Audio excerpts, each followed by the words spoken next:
Então, boa noite novamente, boa noite a todos, boa noite a todas.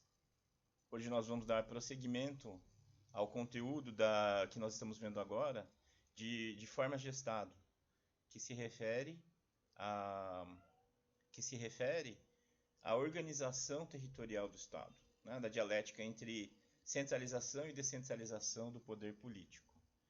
E dentro desse contexto, né, já que falamos bastante na aula passada sobre federalismo, sobre Estado unitário, Estado federal, hoje nós vamos discutir uma obra que é central para entender o fenômeno do federalismo, que é a obra chamada O Federalista, de 3 autores, né, dos Estados Unidos.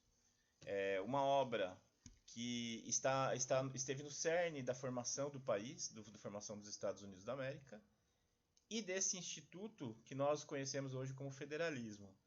Então, como leitura prévia à nossa aula, eu havia solicitado que vocês lessem o artigo do Fernando Papaterra Limonge, né, que se chama O Federalista, Remédios Republicanos para Males Republicanos, dentro do livro do Francisco Verfort, Os Clássicos da Política, no caso o volume 1.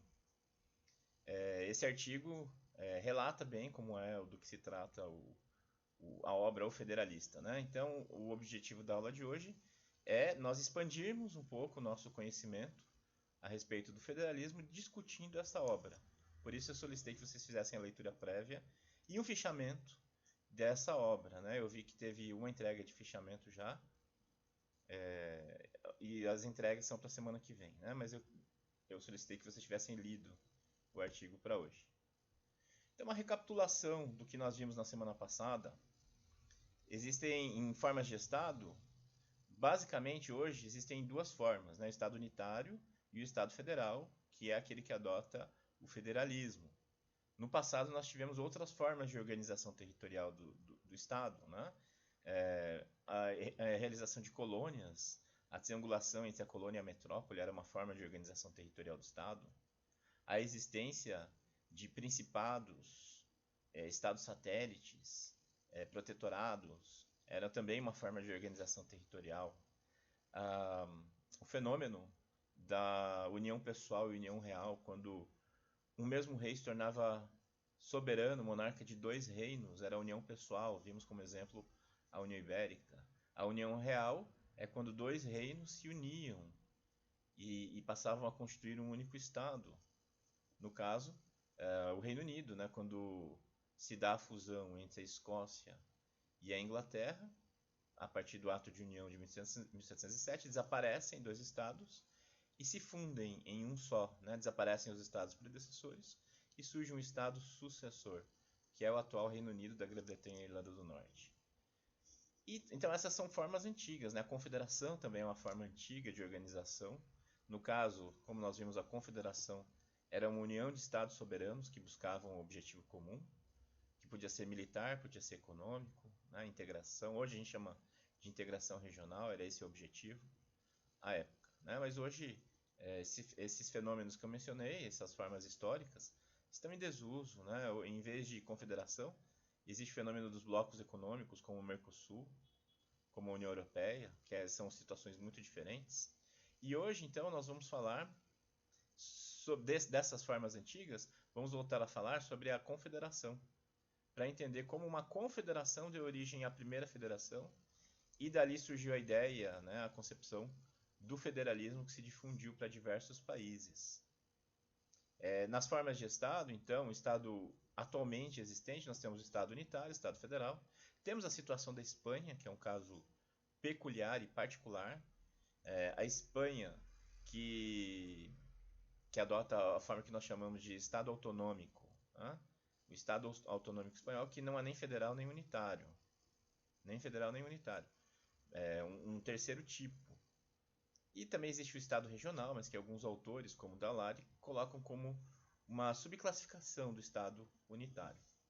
O Estado federal, como nós estudamos, se caracteriza por ter uma ampla descentralização política, o mais alto nível de descentralização política. Existem diversas esferas de poder, poder executivo, legislativo, eventualmente judiciário, diversas esferas de poder que coexistem e existem os entes, né? Os entes subnacionais, que podem ter nomes diversos, podem ser províncias, como é o caso da Argentina, podem ser cantões, como é o caso da Suíça, states ou estados, caso dos Estados Unidos e do Brasil, repúblicas, como na Rússia, mas são todos entes dotados de personalidade, autonomia política, autonomia administrativa, capacidade legislativa e, mais que tudo, competências constitucionais. A Constituição atribui competências constitucionais aos estados. E mais, os estados gozam de poder constituinte derivado. Ele pode, né, o estado pode produzir a sua própria Constituição, que seria a Constituição estadual, pode se autorregrar nesse aspecto, e esse poder não pode ser suprimido, eventualmente, em reformas constitucionais, pelo constituinte derivado, não pode. Essa é uma característica única do federalismo, que o distingue das formas de Estado unitário mais descentralizadas, né? Então existem formas de Estado unitário que são bem centralizadas, bastante descentralizadas, como nós vimos, são cerca de 160 países que adotam a forma unitária, muito diferentes entre si, mas todos eles, né, por mais descentralizados que sejam, não chegam ao patamar do federalismo, que é esse da atribuição do poder constituinte derivado, para que o próprio Estado, a própria unidade federativa, o Estado federado, possa constituir aí a sua norma, né, a sua Constituição local, a Constituição estadual. Então essa é a grande diferença, é o grande passo da diferença entre o Estado unitário e o Estado federal. Nós vimos também tipos de federalismo, federalismo centrípeto e federalismo centrífugo. O Brasil se caracteriza como um Estado que adota o federalismo do tipo centrífugo, ou seja, é um Estado onde o poder é altamente centralizado na figura da União, mas há uma tendência à descentralização. Por isso centrífugo, né? Aos poucos, no movimento histórico, a União vai cedendo competências aos estados e municípios. Enquanto que, do ponto de vista do federalismo centrípeto, como é o caso dos Estados Unidos, nós temos um Estado altamente descentralizado, em que há uma tendência de centralização política, uma tendência histórica. A União, aos pouquinhos, tomando competências dos Estados. Mas um movimento muito, muito vagaroso. Né? Um movimento, digamos assim, como que das placas tectônicas. Você precisa olhar largos períodos para poder constatar a existência desse movimento. E o federalismo, como nós falamos brevemente na aula da semana passada, teve origem nos Estados Unidos e o Brasil adotou o modelo dos Estados Unidos com bastantes peculiaridades. Por exemplo, nós adotamos no Brasil um federalismo de 3 níveis, enquanto lá é um federalismo de 2 níveis. No Brasil nós temos um federalismo do tipo artificial, conforme a doutrina reconhece, né? Enquanto lá nos Estados Unidos e na Argentina e na Suíça é do tipo histórico. O federalismo é adotado por uma necessidade histórica e por movimentos políticos que levaram a isso. No Brasil não, na Constituição de 1891, nós simplesmente adotamos o federalismo e temos adotado desde então com o interregno do Estado Novo, que os doutrinadores dizem que, embora o país se classificasse, né, a Constituição do país da época, a Constituição do Estado Novo, se dissesse, classificasse o país como um Estado federal, na prática era um Estado unitário, né, a Constituição de 1937, que vigeu até 1946. Então, o Brasil, na prática, teria deixado de ser um Estado federal, dada a ampla centralização de poderes no governo federal durante o Estado Novo, e os doutrinadores dizem que o Brasil teria deixado de ser, na prática, um Estado federal. Então, esse modelo que nós adotamos desde 1891 foi criado, foi desenvolvido, concebido, aperfeiçoado nos Estados Unidos da América. E é disso que nós vamos falar hoje. Né? Vamos entender a origem do fenômeno do federalismo lá nos Estados Unidos, a partir dessa obra, cuja leitura eu pedi, né, a leitura de um artigo a respeito, eu pedi para vocês realizarem para hoje, que é o Federalista. Então vamos entender as origens do federalismo sob essa perspectiva. Então a estrutura da nossa aula é a seguinte. Feita esta recapitulação, Nós vamos falar agora sobre a formação histórica dos Estados Unidos. Vamos ter que contar um pouquinho da história dos Estados Unidos, tá? Com algum nível de detalhamento. Depois nós vamos para a obra, vamos entender a obra, ver como ela é estruturada, a obra é o federalista, quem são seus autores, quais são as concepções que eles desenvolvem, que concepções eles combatem na obra o federalista. E depois eu vou fazer nas considerações finais algumas reflexões com vocês sobre por que essa obra permanece atual, né? É uma daquelas obras que não tem prazo de validade. Uma obra cuja atualidade assim é premente. E já dou aí para vocês um spoiler do que eu vou falar.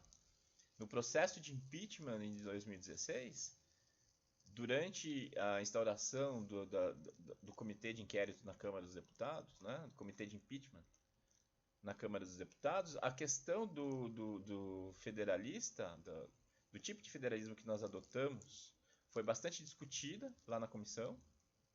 E os contendores nessa discussão chegaram ao detalhamento a invocar o federalista para poder defender as suas concepções, tá? Um spoiler aí do que a gente vai ver no final da aula. Então é isso. Formação histórica dos Estados Unidos, vamos falar sobre a obra e depois vamos fazer essas considerações finais. Começando então pela formação dos Estados Unidos da América. Como vocês sabem, os Estados Unidos da América eram originalmente colônias da Inglaterra, né? Eu digo para vocês em aula para não usarem o nome Inglaterra, porque formalmente não existe Inglaterra. Hoje não existe Inglaterra. Inglaterra seria uma parte do Reino Unido que não tem sequer personalidade jurídica de direito público interno. Não é como o estado do Paraná, não é como uma província, né? É só uma região tradicional, nós diríamos assim, porque do ponto de vista jurídico não existe uma Inglaterra, existe o Reino Unido. Reino Unido da Grã-Bretanha e Irlanda do Norte, tá? Então, em termos atuais, eu digo sempre em aula, reitero para vocês não usarem o termo Inglaterra. Não existe Inglaterra, existe o Reino Unido. Mas em termos históricos, a gente pode se referir sim à Inglaterra, tá? O Império Britânico. Então, a Inglaterra colonizou a América do Norte, o litoral leste, né? O litoral oriental da América do Norte. É uma colonização que originou 13 colônias, que vocês visualizam aí no mapa, né? Fronteira ali em 1776, no caso, eram os limites do que eram as 13 colônias inglesas na América do Norte, né? Até a época da proclamação da independência. Vocês veem aí Massachusetts, New Hampshire, Nova York, Pensilvânia, né? Lá embaixo, os estados do sul, a Geórgia, Carolina do Sul, Carolina do Norte, Virgínia, são estados de colonização, de exploração. Então ali se assentaram, né, houve um modelo de colonização baseado na monocultura, o algodão, baseado na escravidão, o trabalho escravo, o trabalho escravo negro, né? Baseado na exploração. Então era o chamado a colônia de exploração. Enquanto que as colônias do norte, ali Nova York, Connecticut, Nova Jersey, eram caracterizadas essas colônias por um tipo de colonização diferente. Colonização de povoamento. Então ali não se implantou o trabalho escravo. Ali a produção agrícola era caracterizada pelo minifúndio, né? Enquanto no sul era o latifúndio monocultor, no norte eram pequenas propriedades agrárias. Era uma colônia de povoamento, pessoas que iam da Inglaterra procurando outra perspectiva de vida, muitas vezes terem liberdade religiosa por conta das perseguições religiosas, né? Enquanto no sul era um outro tipo de modelo. E isso, então, enfim, explicaria algumas divisões internas que depois redundariam na Guerra Civil no século seguinte. Mas nesse momento aí nos importa ver que existiam 13 colônias. 13 colônias inglesas, algumas mais populosas, como a Geórgia, que era a mais populosa das colônias, algumas menos, né, como Rhode Island, que era bastante tinha uma população bem menor comparada com a da Geórgia. E essas 13 colônias se declararam independentes em 1776. Eu tenho uma cronologia nos próximos slides, mas só para a gente ver os mapas, eu fiz uma sequência de mapas. Esse primeiro mapa mostra as 13 colônias, à época da declaração, da proclamação da independência. Esse próximo mapa mostra a evolução, né, a expansão territorial que os Estados Unidos sofreriam. Então, ali as 13 colônias, depois ali a colônia de Virgínia, não é Virgínia, perdão. A colônia francesa, né, ali um pouco à esquerda. Depois as colônias espanholas, o México, o vice-reinado da Nova Espanha, que era a colônia mexicana, e os Estados Unidos se expandiriam, depois de independentes, eles se expandiriam para o oeste, né, comprando e conquistando territórios da França, do México, dos ingleses, até chegar ao Pacífico, ao extremo oeste do continente. A Louisiana era o que eu queria lembrar.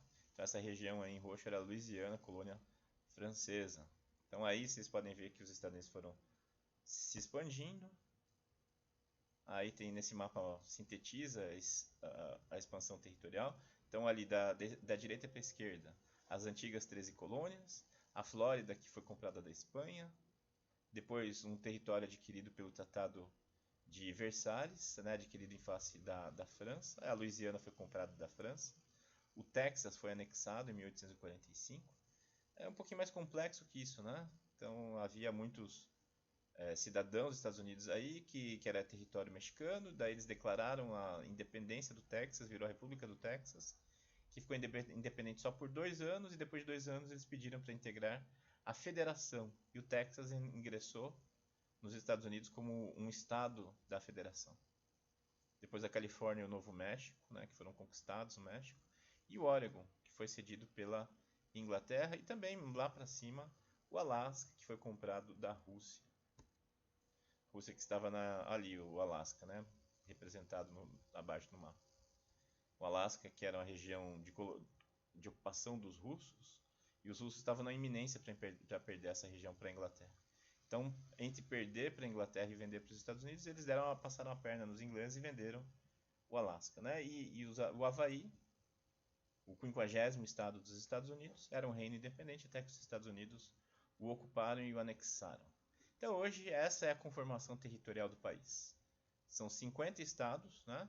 Aí o mapa maior, né, é o território continental, como eles chamam, dos Estados Unidos. Os 48 estados, e depois o Alasca e o Havaí. Agora sim, uma cronologia da formação dos Estados Unidos. Vamos falar ano a ano, né, para entender como se deu. Em 1776, foi proclamada a independência do país. Então foi organizado um congresso chamado Congresso Continental, que reuniu representantes das 13 colônias. E esses representantes nesse congresso declararam a independência das 13 colônias. E o que aconteceu? Essas 13 colônias se converteram em estados soberanos. Esse é um passo que geralmente a gente não aprende muito bem na escola, né? Eu pelo menos não aprendi na escola dessa maneira.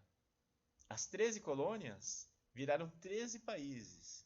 E do jeito que a gente vê em filmes, que a gente, né, vê por aí, lê, parece que foi automático. As 13 colônias viraram um país. Mas não foi bem assim, não. As 13 colônias viraram 13 países em 1776. Eles, nesse momento, derrotaram a Inglaterra em uma batalha pela independência, né? E aí os ingleses retornaram para a Inglaterra para reforçar o seu exército e depois retornar para conquistar as colônias perdidas. Então os ingleses recuaram, fizeram um recuo estratégico, mas eles retornariam. Então a guerra não estava vencida. As 13 colônias, ao se tornarem independentes, virarem estados, tiveram uma vitória ali numa batalha contra a Inglaterra, mas a guerra não estava vencida. Então esses 13 países resolveram unir forças buscando o objetivo comum. E qual é esse objetivo comum? Derrotar os ingleses, porque os ingleses iam vir com tudo, né? Com tudo para cima. Então eles fizeram um acordo e criaram uma confederação. Vejam que levou 5 anos para isso acontecer. Acontecendo a Guerra da Independência ainda, né? Os ingleses já tinham voltado e os ingleses iam reconquistar um a um ali, né? Os territórios dos estados recém-independentes e reconvertê-los em colônias. Então esses 13 países, objetivando que isso não acontecesse, buscando unir forças para atingir o objetivo comum que era derrotar os ingleses, criaram uma confederação. Essa confederação foi criada a partir de um tratado internacional. Olha só, um tratado internacional que é chamado de Artigos da Confederação, né? E daí cada um dos países ratifica, vocês vão estudar isso em direito internacional, a ratificação de um tratado. Então cada um desses 13 países ratifica o tratado e daí o tratado entra em vigor. E aí quando o tratado em vigor, foi criada a confederação e surgiu um ente, né, que representava a confederação, que era a União. Surge um ente chamado União, que era o ente que representava a confederação. E vejam só, na confederação, nós não temos o surgimento de um país. Não é uma fusão como nós estudamos lá atrás, né? Quando nós estudamos quando estudamos as formas como os estados surgem, né? O surgimento derivado de estado, fusão, fragmentação, anexação, né? Não estamos falando aqui de uma forma de surgimento do estado. Não surgiu um país só em 1781. Surgiu uma confederação. Assim, guardadas as devidas proporções, é como se fosse um Mercosul, tá? É como uma confederação, é como se fosse um bloco econômico. Mas não é, tá? Tô falando isso apenas como alegoria para vocês entenderem. No Mercosul, o Brasil continua soberano, o Paraguai continua soberano, a Argentina, a Venezuela, que é parte, o Uruguai, todos permanecem soberanos. O que os países fazem é unir forças buscando aí um objetivo comum, que nesse caso é a integração regional, sobretudo a integração econômica, com ênfase na integração econômica, no caso do Mercosul.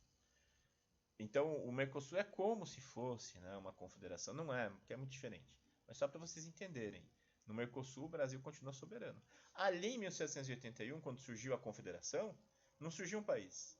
Os 13 continuavam, cada um, soberanos.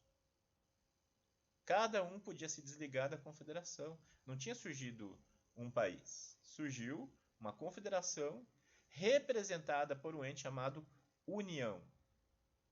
Tá? Cada país permanece soberano e pode se desligar da confederação.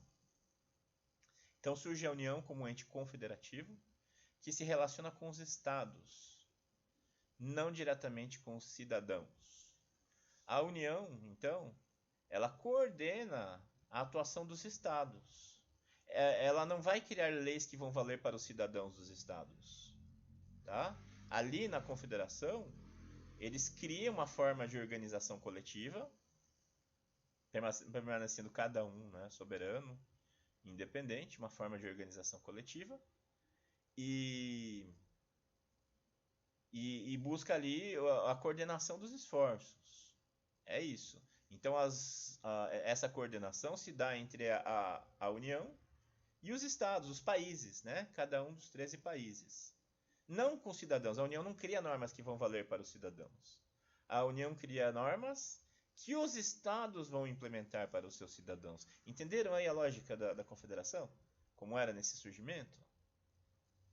Foi assim que surgiu, então. Então, os Estados Unidos surgem como uma confederação. E que nome eles deram para essa confederação? Havia várias sugestões de nome, né? Colômbia era um dos nomes propostos, como homenagem a Cristóvão Colombo. Havia outros nomes propostos. Hoje, Colômbia é, é o Distrito Federal deles, né, onde está a capital Washington. Então tinha proposta de nomes e acabou vencendo um nome bem genérico, né? Que nome? Nós somos estados, nós estamos na América, né? Na América do Norte, e nós vamos unir forças, então Estados Unidos da América. Um nome genérico. Poderia ter sido Colômbia, poderia ter sido outro nome. Venceu esse. Então, em 1781, Estados Unidos da América não era um país, era uma confederação.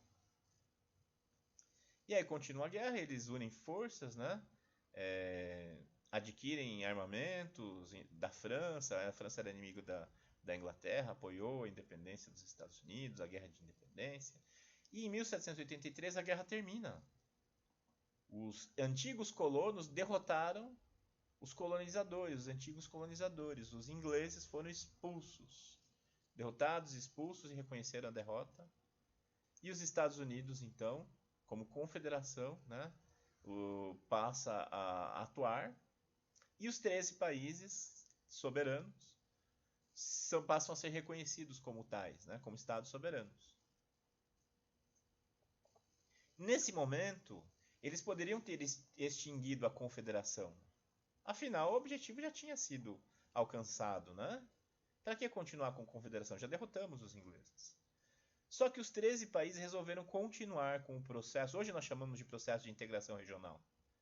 Mas eles não chamavam assim à época. Hoje nós chamamos dessa maneira. Eles resolveram continuar com a confederação, unindo forças. E cada vez mais, esses 13 países passaram a dar novas atribuições à confederação. Né? Assim, a integração econômica, a integração das relações exteriores. Imagina, eram 13 países. Cada um desses países ia ter uma embaixada lá em outros países. Ia ter uma embaixada na França, né? Nova York ia ter uma embaixada na França, Massachusetts, New Hampshire, Carolina do Norte. Cada um deles teria uma embaixada lá na França. Aí eles falaram assim, nossa, isso é muito gasto. Vamos fazer uma só representação. Né? Fazer uma representação, para que tanto? Cada país tinha sua moeda. Eles falaram, para que ter cada um a sua moeda? Vamos criar uma moeda só. Né? Tudo isso foi sendo feito aos poucos.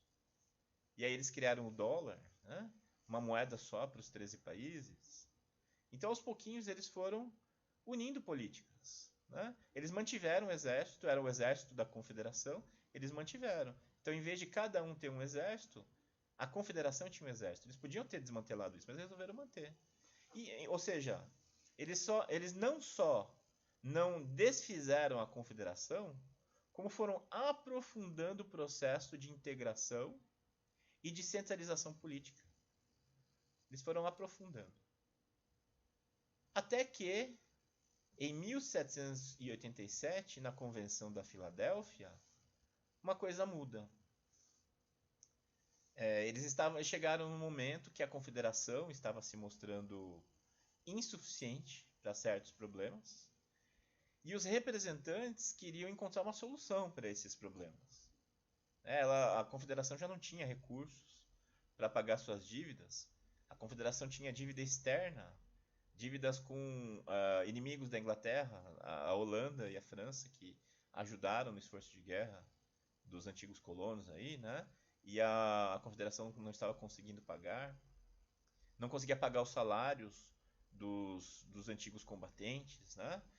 Que lutaram na guerra e que estavam lutando contra os índios. Afinal, os Estados Unidos estavam se expandindo para o oeste, fazendo uso do chamado Destino Manifesto, né? Que eles se consideravam predestinados a se expandir para o oeste. Também problemas de segurança interna. Houve uma rebelião em que um grupo de bandoleiros tentou se apropriar de um arsenal bélico, de um forte militar que havia em Massachusetts, que não deu certo, mas isso criou apreensão nas pessoas, né?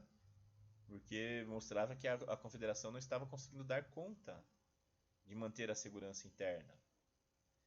Então, na Convenção da Filadélfia, os representantes resolveram tomar uma atitude drástica. A cada ano era realizada uma convenção. Cada um dos 13 países mandava um representante para a convenção, e a convenção era cada hora realizada em um lugar, né? Cada ano era em um lugar, e de lá eles alinhavavam as políticas, tomavam decisões, né? E depois voltavam cada um para o seu estado, para o seu país. Foi na Convenção da Filadélfia de 1787 que eles buscaram resolver aí esses problemas, né? E também outros, como regular o comércio, assegurar a solvência interna e externa, garantir a ordem interna. Esses representantes redigiram a Constituição dos Estados Unidos da América. E cada um dos países deveria ratificar. Como é que funciona isso? Uma discussão que houve ali na Convenção da Filadélfia, quando chegaram os representantes, e foi proposta a criação da Constituição, era o seguinte: a falta de mandato. Os representantes que ali estavam, eles não tinham mandato para redigir uma Constituição, para unir, né, os 13 em um só. A ideia era essa, a ideia da Constituição era tornar os 13 em um, fazer uma unificação, transformar o que era uma mera confederação em um estado, em um país. E quando chegaram os representantes, eles falaram assim: mas eu não tenho procuração para isso. Eu estou aqui para tomar decisões dentro de um mandato que me foi delegado, né? E eu não tenho poderes para isso. Não posso tomar essa decisão representando o meu país. Então a solução que eles encontraram foi o seguinte: vamos redigir uma proposta de Constituição, e essa Constituição não vai ser decidida aqui agora. Cada um dos representantes vai pegar o texto da Constituição e vai levar para o seu país para ele ser ratificado, né? A Constituição careceria de ratificação de cada um dos países para entrar em vigor. Então a Constituição foi redigida nesse momento. Os representantes se fecharam, né?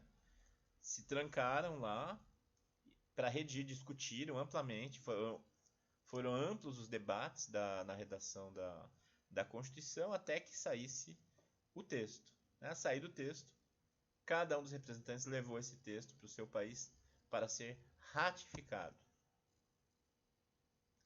Então, alguns detalhes da Convenção da Filadélfia de 1787. Havia o Plano Virgínia, que era a ideia de uma legislatura de 2 câmaras. A Câmara Baixa eleita pelo povo e a Câmara Alta pelos legislativos estaduais. E havia o Plano Nova Jersey, em que haveria uma legislatura unicameral com um voto por estado. Então eram duas propostas que foram debatidas aí na convenção. Como vai se dar, né? 2 câmaras ou uma câmara? Unicameral ou bicameral? Sendo que a Casa Baixa seria eleita pelo povo e a Alta seria eleita pelos legislativos estaduais. O grande compromisso, que era a composição da Câmara proporcional ao número de habitantes livres, e sendo do Senado por 2 representantes. Isso também foi uma grande discussão, porque como seria a representação no legislativo? Então chegou-se a ideia de que deveria ser bicameral. Por quê? Porque é o seguinte: os estados mais populosos, como a Geórgia, queriam que fosse uma representação proporcional, ou seja, quem tem mais população tem mais representantes, deputados, vamos chamar assim, né? Mais deputados. Quem tem menos população tem menos deputados, que é como é hoje no Brasil.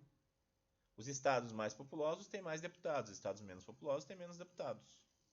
É assim no Brasil para os deputados federais, tá, gente? Então, o estado mais populoso no Brasil é São Paulo. São Paulo tem direito a 70 deputados. O estado menos populoso na federação hoje é Roraima, que tem direito a 8 deputados federais. O Paraná tem direito a 30 deputados federais. Então é proporcional, né? É um cálculo bem complexo, de que a gente ainda vai mencionar em aulas futuras, para se chegar a esse quantum, né? Que totalizam 513 deputados hoje no Brasil. Então ali nesse momento em que eles estão discutindo como vai ser a organização desse novo país, dos Estados Unidos da América como país, eles estavam discutindo, como vai ser a representação legislativa? Os deputados, vai ser uma quantidade proporcional aos habitantes ou vai ser um número fixo? Um número fixo. Os estados mais populosos queriam proporcional, por quê? Porque eles queriam que seu poder, né, demográfico tivesse representação no legislativo, no parlamento, né? E os estados menores não queriam isso.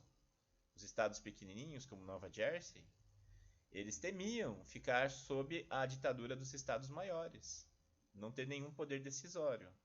Eles queriam que a representação paritária, queria que todos tivessem o mesmo número de deputados, né, de representantes. Um por país, um por estado, né, unidade da federação, ou dois, ou três, que seja. Mas é representação paritária. O mesmo número de representantes por unidade. Richard comentou: a democracia fazia com que a maioria pudesse exercer a tirania sobre as minorias, justamente. Então, os estados menores temiam essa tirania dos estados maiores. Então, eles chegaram nesse impasse. E aí, vai ser representação como? Proporcional ou paritária? O impasse se resolveu pela decisão de adotar-se o Plano Vigília com relação ao bicameralismo. Duas casas. Uma casa alta e uma casa baixa. A casa baixa, que é a Câmara dos Representantes lá, nela haverá representação proporcional. Os estados, né, vamos chamá-los de estados agora, eles eram países que pretendiam se converter em estados federados. Então, os estados federados, as unidades, teriam direito a um número de representantes proporcional aos habitantes. Isso na Câmara dos Representantes. Já no Senado, cada estado federado teria direito ao mesmo número de representantes, o mesmo número de senadores, que no caso decidiu-se por 2 senadores. Cada um dos estados federados passaria a ter direito a 2 senadores no Senado e a um número proporcional de representantes na Câmara de Representantes. No Brasil, nós adotamos esse modelo, né? Copiamos. No Brasil, nós temos a Câmara dos Deputados e temos o Senado Federal. Na Câmara dos Deputados, como eu falei, há um número proporcional. A Câmara dos Deputados é a nossa casa baixa. Já a casa alta, que é a casa revisora, o Senado, lá nós temos um número paritário de senadores. Todos os estados têm direito a 3 senadores no Brasil. E como nós falamos na semana passada, né, a existência do terceiro senador quebrou a harmonia que havia no ciclo de renovação do Senado a cada 4 anos. Como nós vimos na semana passada, em 2018 nós elegemos 2 senadores em um sistema eletivo majoritário plurinominal, que é estranhíssimo. Nas próximas eleições de 2022 nós vamos eleger um senador. Em 2026, 2 senadores. Em 2030, um senador, né? Renovação de 2/3 e 1/3 a cada 4 anos, que é muito estranho. Lá nos Estados Unidos, eles resolveram isso de maneira singela. 2 senadores por estado, e é assim desde então.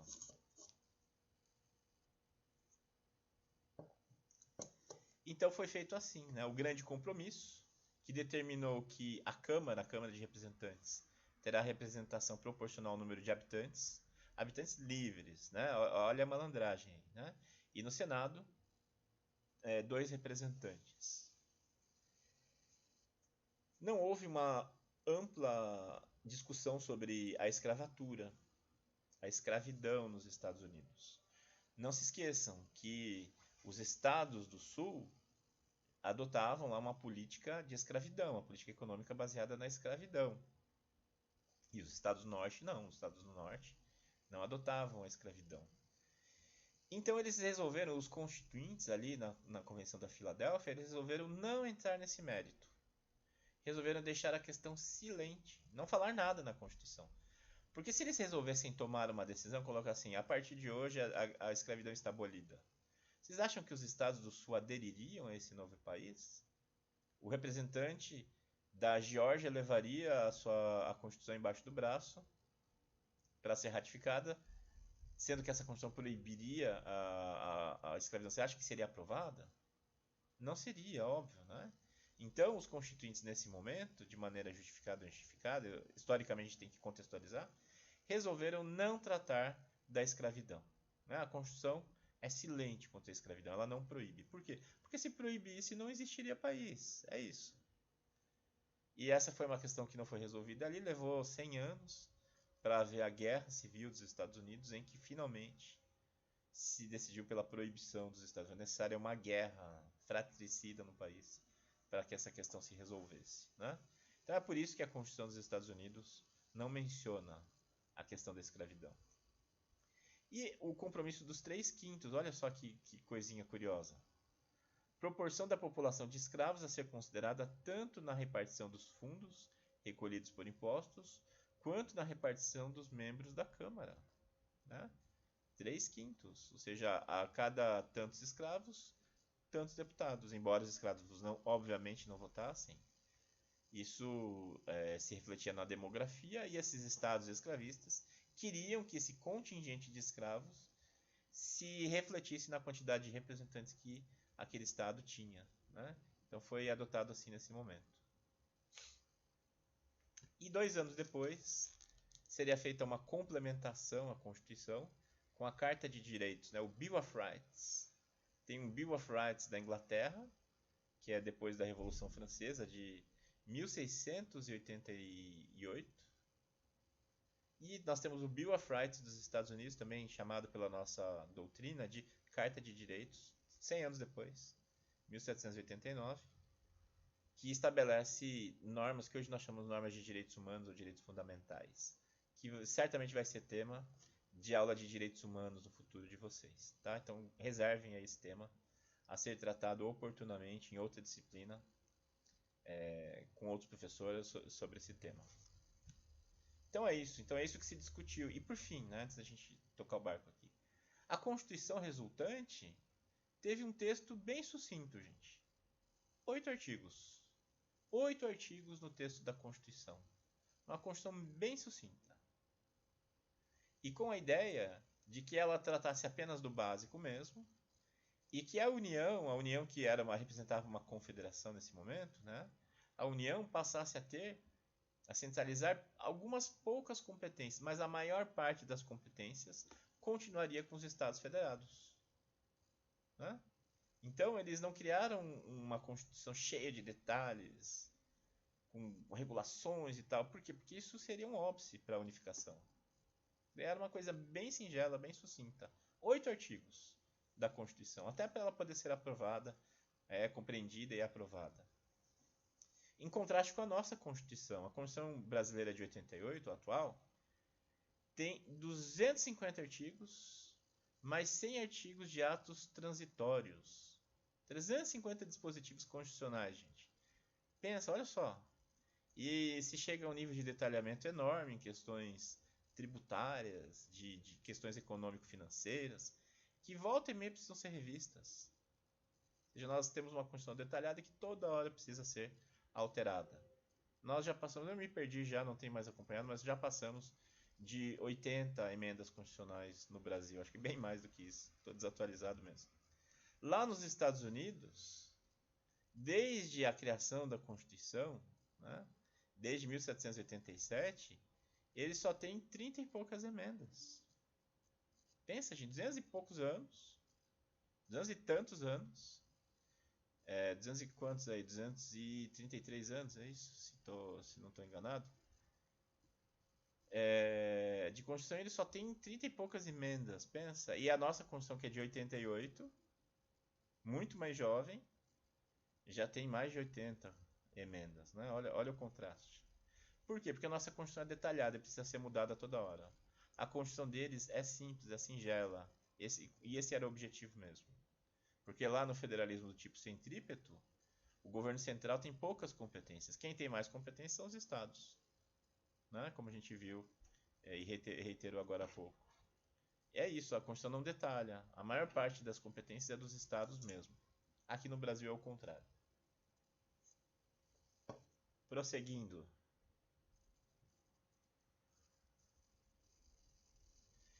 E é nesse contexto, nesse momento aí, que entra em cena os autores dessa obra que nós vamos discutir, né, o Federalista.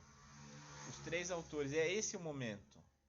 Porque daí a Constituição foi redigida, lá na Convenção da Filadélfia, e ela foi enviada, foi remetida, levada por cada um dos representantes para o seu país, para ser discutida. Né? E o primeiro país a ratificar, deixa eu voltar lá. Opa, passei. Ah, não, estava lá mesmo. O primeiro país foi Delaware. Delaware foi o primeiro estado a ratificar a Constituição. Primeiro estado. Mas ela ainda não entrava em vigor, né? Precisava de uma quantidade mínima de ratificações. Ainda lá, no ano de 1787, Delaware foi o primeiro. E aí, a Constituição foi levada para cada um dos países e começou uma ampla discussão pública nos diferentes países sobre a conveniência de ratificação dessa Constituição. Como vocês podem imaginar, havia muita gente contra. Muita gente era contrária, usando argumentos de Montesquieu, usando argumentos de Locke, né? Usando Rousseau para se posicionar contrariamente a essa Constituição, usando exemplos da antiguidade, né? Para dizer por que não convinha ratificar essa Constituição. Era um risco, era um perigo. Havia grandes discussões, eu vou detalhar isso daqui para frente, né? Mas eu antecipo aqui, alguns diziam assim, se criarmos um grande país, esse país vai ser um país autoritário. Vejam o exemplo dos países europeus, lá as grandes monarquias militarizadas são contrárias à liberdade. Nós aqui preservamos acima de tudo a liberdade, é o nosso principal valor. Lutamos tanto para conseguir a liberdade, a independência, e agora vamos perdê-la criando um Estado opressor, autoritário, grande, que vai se miscuir em nossas vidas privadas, em nossas vidas públicas, em todos os assuntos da sociedade. Essa era um argumento, né, de maneira bem sintética, bastante difundido na sociedade. Então muita gente se posicionou contra, se posicionou pela não ratificação da Constituição. E aí é que esses três autores resolveram unir forças, né? O Madison, o Hamilton e o Jay, unir forças para escrever artigos na imprensa de Nova York, artigos que foram publicados na imprensa de Nova York. Uma coleção de vários artigos, né? Eles são compilados 80 e poucos, mas foram mais do que isso. Que foram publicados em 1788. Eles escreveram aí a 6 mãos esses artigos. Já vou falar um pouquinho mais deles. Mas só para vocês entenderem, é nesse momento que foi escrita essa obra, para tentar convencer as pessoas da conveniência da ratificação da Constituição. O Hamilton e o Jay eram de Nova York, o Madison era da Virgínia. E o Hamilton convidou, aquele que criou o projeto, ele convidou o Madison junto com o Jay para escreverem e publicarem na imprensa de Nova York esses artigos, né? E eles publicaram de maneira anônima. Eles utilizaram ali, como é que fala? Um pseudônimo comum chamado Publius. Então os artigos não eram assinados, não eram. Mesmo porque eles queriam se preservar, porque era um tema bastante polêmico. E eles estavam dando opiniões que naquele contexto eram polêmicas. Então, para se preservar, eles publicaram de maneira anônima, né, com um pseudônimo. Só depois, bem mais tarde, é que se atribuiu a autoria a esses três, né, que eles passaram a reivindicar, o Hamilton, sobretudo, reivindicar a autoria de artigos. Tá? E é daí que eu quero partir para falar do Federalista. Mas, assim, já dando spoiler do que aconteceu. Estamos falando aqui em termos de história dos Estados Unidos. Vamos terminar aí a nossa digressão, daí a gente volta nesse momento aí. Ó. No ano seguinte, em 1789, quando já havia um número de ratificações suficientes, a Constituição entrou em vigor. E os estados que ratificaram perderam a sua soberania e se converteram em estados federados do novo ente soberano. Surgia o país chamado Estados Unidos da América. A Confederação Estados Unidos da América se converteu em uma federação, confederação se transformou em federação. O que era uma união de países soberanos vira um único país soberano. E aqueles estados que eram cada um soberano se convertem em estados federados dos Estados Unidos. E eles não são mais soberanos. Eles passam a ser autônomos, né? Não é soberania, é autonomia. Então, Nova York era soberano. A partir do momento que Nova York adere à Constituição, Nova York deixa de ser soberano, passa a integrar os Estados Unidos da América e Nova York vira um estado federado autônomo dentro da federação que são os Estados Unidos da América. Estão acompanhando aí o raciocínio, gente? Então, a confederação se transforma em uma federação. Até esse nome foi criação dos constituintes, tá? Olha, eu estava perdendo os comentários aqui. O Cleverson falou 106 emendas. Olha, eu perdi mesmo, hein? Perdi 26 emendas aí. Pra vocês verem, né? É um ritmo tão acelerado que a gente não consegue acompanhar. George Washington é eleito primeiro presidente dos Estados Unidos. Quem era George Washington? Ele era o general que comandou as forças unidas da Confederação, né, dos 13 países, para derrotar os britânicos. Então era alguém de grande estima, bastante valorizado, reconhecido, e ele foi eleito primeiro presidente e assumiu, né, o comando na primeira legislatura, no mesmo ano de 1789, para um mandato de 4 anos. Depois, mais tarde, vai ser criada a capital do país, e a capital do país vai receber o nome de seu primeiro presidente, que é Washington, né? Que é atualmente, e desde então, a capital do país. Em 1790, Rhode Island é o 13º, último dos 13 aí, a ratificar a Constituição, integrando os Estados Unidos, ou seja, alguns, como Rhode Island, integraram o país depois que ele já estava criado. Não foram os 13 ao mesmo tempo. Foi cada um no seu momento. Olha que interessante. Um no momento, outro no outro, depois outro.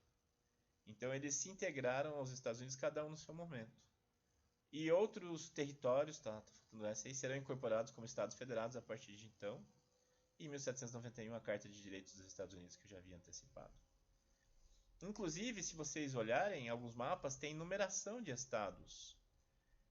Eu achei que eu tinha colocado aquele mapa com número, deixa eu voltar a ele. Não achei nenhum mapa com número. Se vocês olharem alguns mapas dos Estados Unidos, os estados estão numerados. Estão numerados de acordo com o quê? Com a ordem de ingresso na federação. Delaware é o número 1. Opa, peraí, é o próximo. Rhode Island é o número 13. Não sei dizer a ordem dos estados aí, né? Eu sei que o 49 é o Alasca e o 50 é o Havaí.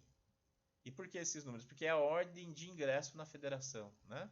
A ordem que cada um, cronologicamente, aprovou, ratificou a Constituição. E é isso. Assim se deu o surgimento dos Estados Unidos, depois eles se expandiram, né? Viraram o que são hoje. Tá bom? Mas eu quero ficar nesse momento aqui, ó. 1788, quando a Constituição ainda está sendo discutida. É aqui, é esse momento que nos interessa. É aqui que surge a obra que nós vamos discutir agora. Pois não.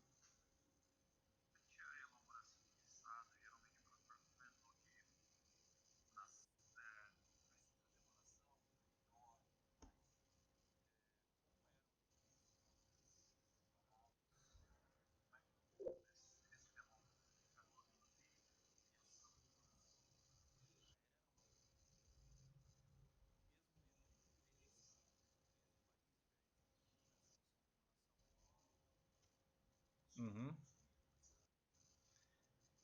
O Richard está perguntando se havia um sentimento nacional, né? Traduzindo aí a pergunta do Richard, se poderia ser caracterizada como nação. A gente pode olhar assim de uma perspectiva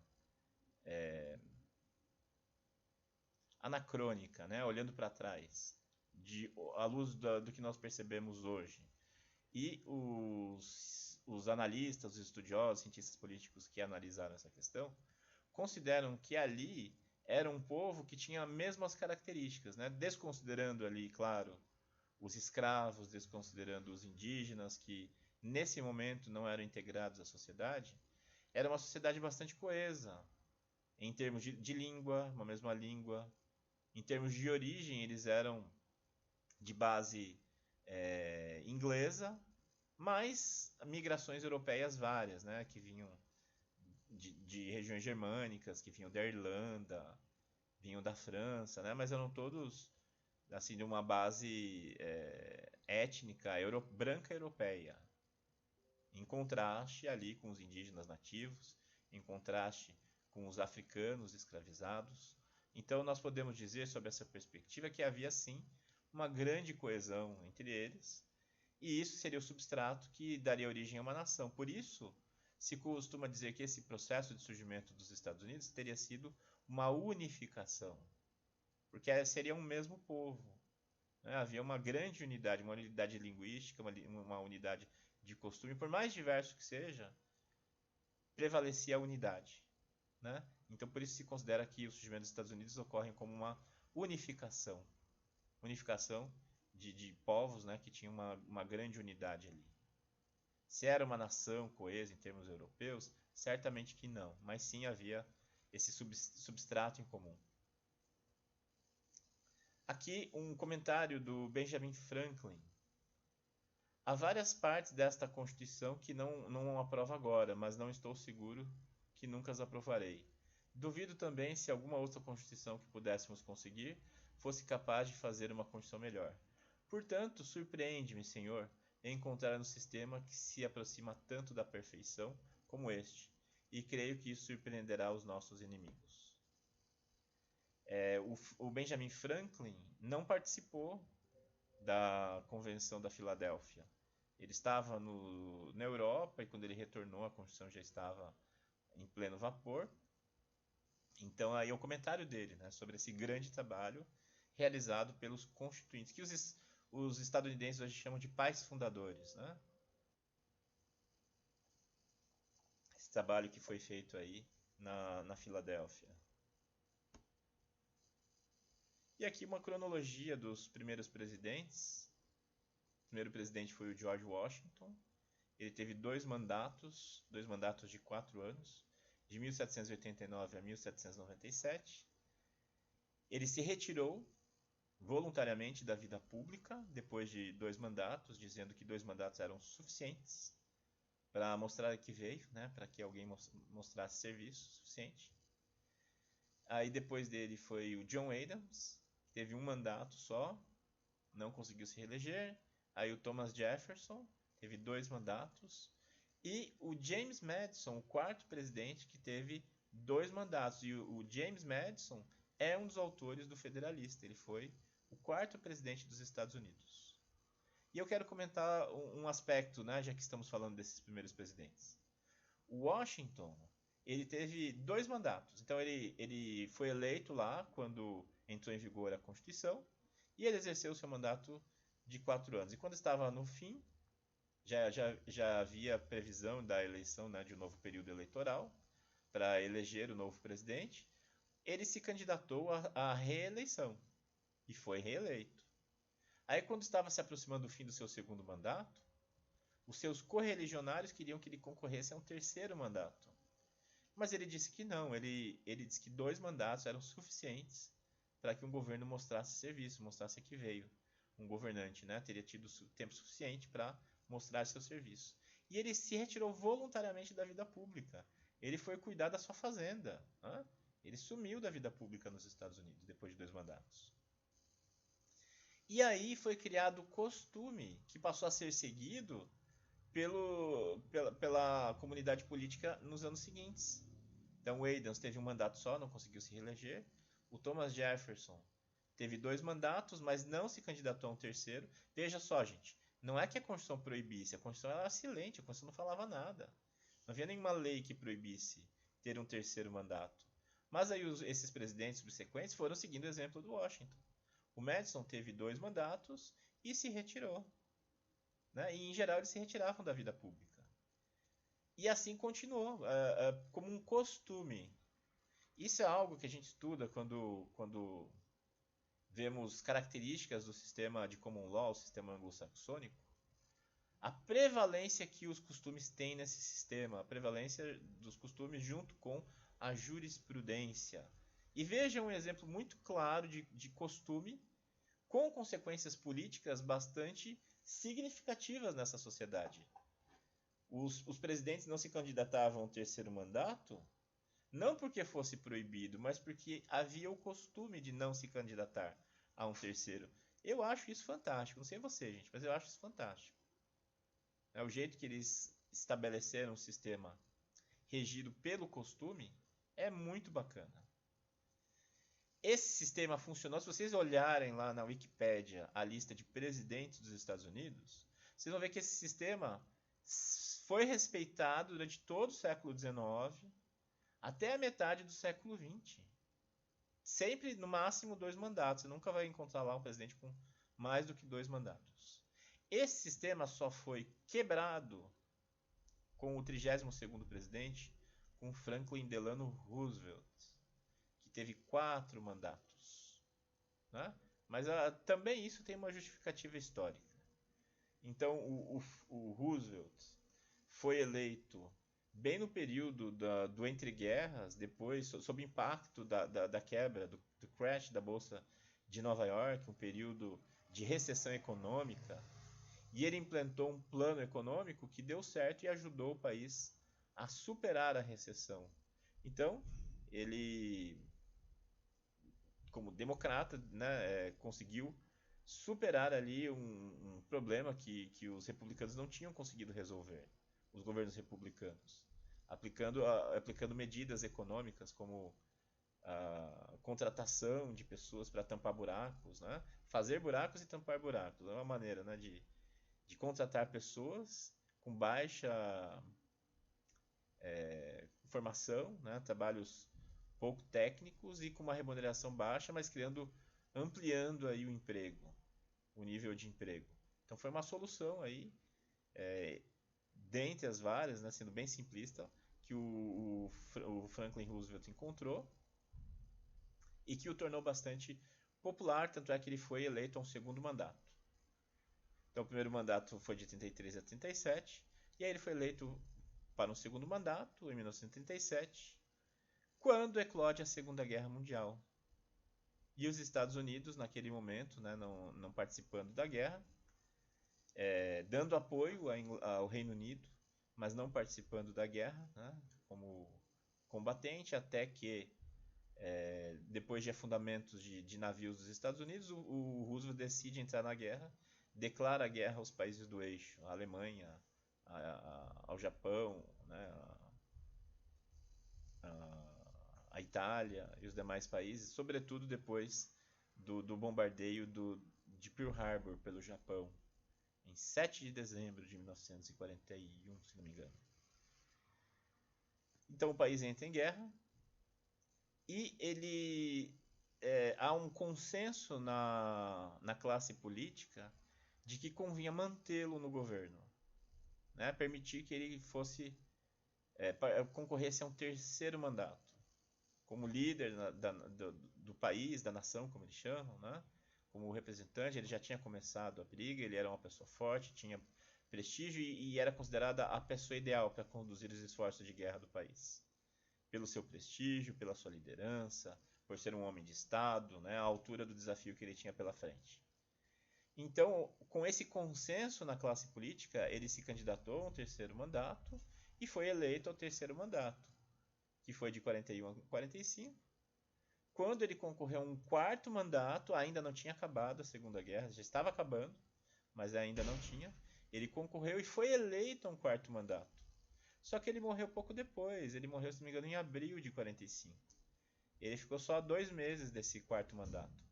Inclusive para ele... Só um instante, gente. Heitor, eu tô dando aula. Tá bom.